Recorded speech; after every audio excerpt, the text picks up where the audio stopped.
দাসকে আমরা আমাদের মাঝে কিছু বক্তব্য দেওয়ার জন্য অনুরোধ করছি।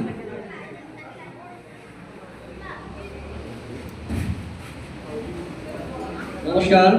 আজকে ময়মনসিংহ বার্ষিক সাধারণ সভায় রঘুনাথজিও মন্দিরে উপস্থিত হয়েছে বাংলাদেশ জাতীয় হিন্দু মহাজোটের সভাপতি অ্যাডভোকেট দীনবন্ধু রায় দাদা, উপস্থিত হয়েছে সাংগঠনিক সম্পাদক কিশোর কুমার বর্মন দাদা এবং ময়মনসিংহ জেলা কমিটির ভারপ্রাপ্ত সভাপতি বীর মুক্তিযোদ্ধা বিমল পাল দাদা সহ নারায়ণ দা এবং নবযুগ কান্তি ঘোষ আমার সামনে উপবিষ্ট মন্দির এবং হিন্দু মহাজোটের সংশ্লিষ্ট সকল নেতা কর্মী সবাইকে প্রণাম, সবাইকে গরিব শুভেচ্ছা জানাই।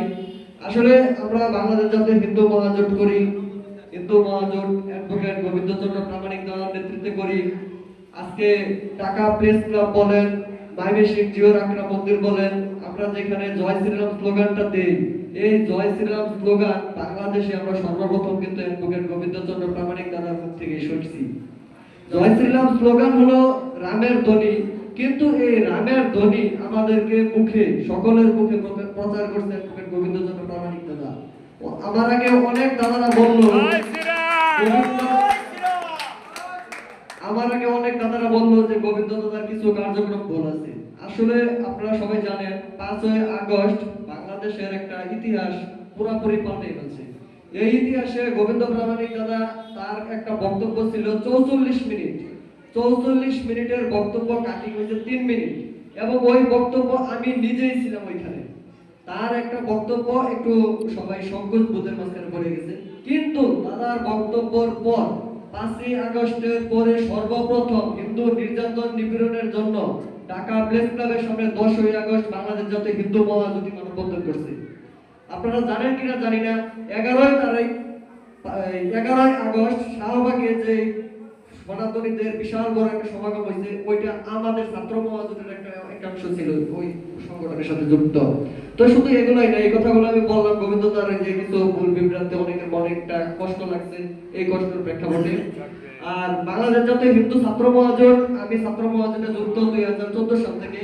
আমি আমার উপজেলা ফুলবাড়িয়া ছাত্র মহাজোটে যুক্ত হওয়ার পর থেকে আমি আমার নেতৃত্বে প্রায় 300-র বেশি গীতা স্কুল করছি সারা দেশে, 300-র বেশি গীতা স্কুল করছি। এর মাঝখানে ময়মনসিংহ মোটামুটি 25-30টা হবে যারা ছাত্র মহাজোট করে তারা জানে। আর আপনারা এটা জানলে অবাক হবেন, ময়মনসিংহ জেলা ছাত্র মহাজোটের নেতৃত্বে Ananda Mohan college committee, Nasirabad college committee, Mymensingh মহানগর, হালুয়াঘাট, ফুলবাড়িয়া, মুক্তাগাছা, 30 গফরগাঁও, নান্দাইল এবং ঈশ্বরগঞ্জ, এই সবগুলো উপজেলা কমিটি হয়েছে। আগামী যে বাকি কিছু আছে এই সবগুলো হবে।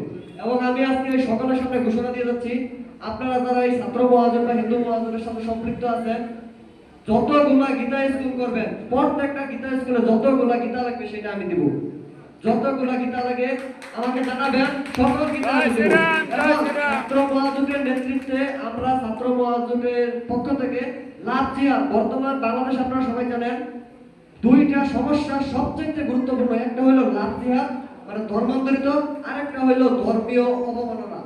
প্রতিদিন বাংলাদেশের কোনো না কোনো জায়গায় ধর্মীয় অবমাননার দায়ে এই মর্যাদা। এই গতকালকে একটা শিক্ষক, সে একটা সাধারণ কথা বলছে, এই জন্য তার মানে চাকরি গেছে, তাকে জেলে নিছে।